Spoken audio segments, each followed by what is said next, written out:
Halo semuanya, saya Mahmuda Akidatul Izati.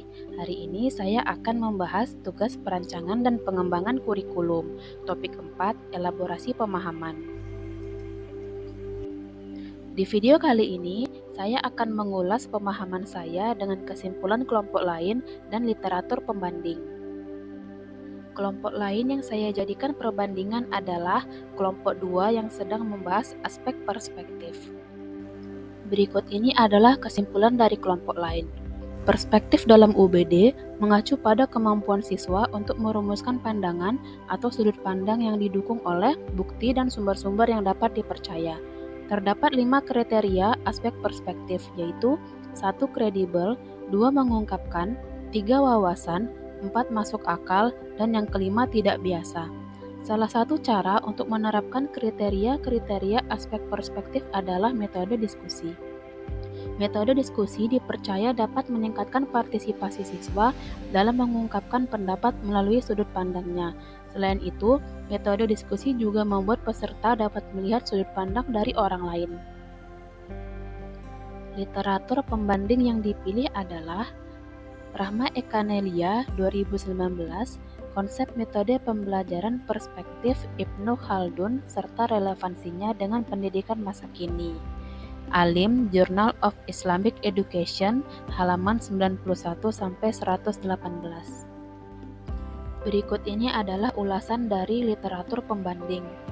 Metode diskusi adalah metode yang berdasarkan pada dialog, perbincangan melalui tanya jawab untuk sampai kepada fakta yang tidak dapat diragukan lagi, dikritik, dan dibantah lagi. Tidak diragukan lagi bahwa metode dialog dan metode diskusi merupakan salah satu metode penting dalam pendidikan, karena metode ini mempunyai peranan yang cukup besar dalam meningkatkan pemikiran di kalangan anak didik, terutama di kalangan anak didik senior. Di samping metode ini berfungsi mengembangkan sikap, menghormati ide-ide orang lain, dan menolak fanatik buta. Bagi mereka yang ikut ambil bagian dalam dialog dan diskusi, sewajarnya memperkuat pendapatnya dengan argumen-argumen yang beraneka ragam, dan pada akhirnya menerima pendapat-pendapat yang benar dari pihak lain yang ikut ambil bagian dari dalam dialog dan diskusi. Berikut ini adalah ulasan pembahasan kelompok lain dengan literatur pembanding. Kesimpulan antara kelompok lain dan literatur secara umum sama dan masih berkesinambungan.